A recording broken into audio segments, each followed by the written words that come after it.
नमस्कार मित्रांनो, स्वागत आहे आपलं सनी होलसेलर मध्ये. मित्रांनो, सनी होलसेलरची one of the best variety घेऊन आलोय आज आपल्या दुकानदार मित्रांसाठी. तुम्ही खाली प्रिंट्स चेक करू शकता मित्रांनो. कॉटन बेस्ड प्रिंट्स असणार आहे, Oxford fabric, linen based fabric वरती टोटल आर्टिकल असणार आहे. मी वेअर केलेला शर्ट तुम्ही चेक करू शकता.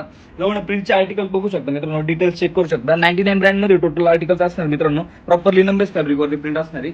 त्याचबरोबर मित्रांनो 99 ब्रँड मध्ये तुम्ही बघू शकता एकदम सोबर टेस्ट मध्ये अशा लाइनिंग अवेलेबल केले मित्रांनो. साईज रेशो असणार आहे M2 XXL पर्यंत किंवा S पासून तर XXL पर्यंत. खाली या साईडला तुम्ही बघू शकता इनफिट ब्रँड मध्ये मित्रांनो मार्केटला वन साइड आपला माल जाणार व फुल लायक्रा फॅब्रिक मध्ये चेक्सची आर्टिकल्स अवेलेबल केले. साईज रेशो असणार मित्रांनो यामध्ये S पासून तर XL पर्यंत. व्हरायटी भरपूर सारी एकदम प्रॉपर आणि मार्केटला सगळ्यात जास्त ट्रेंडिंग असणार सनी होलसेलरचा मोस्ट डिमांडिंग व फुल लायक्रा मध्ये आर्टिकल बघू शकता मित्रांनो. तुम्ही प्रॉपर फिटिंग फॉर्मा असणारे ब्रँड बघा. प्रॉपर सनी होलसेलरचा एमफिट ब्रँड मध्ये टोटल आर्टिकल असणार आहे. साईज रेशो असणार आहे S पासून तर XL पर्यंत. ज्या दुकानाला शक्य होईल शॉपला येऊन व्हिजिट करा. ज्यांना शक्य होणार नाही मित्रांनो ते खाली दिलेल्या नंबरवरती ऑनलाईन ऑर्डर करू शकता. अशाच कंटिन्यू अपडेटसाठी आपल्या पेजला फॉलो करा किंवा खाली दिलेल्या नंबरवरती व्हॉट्सअपला आपलं व्हिजिटिंग कार्ड टाका. धन्यवाद.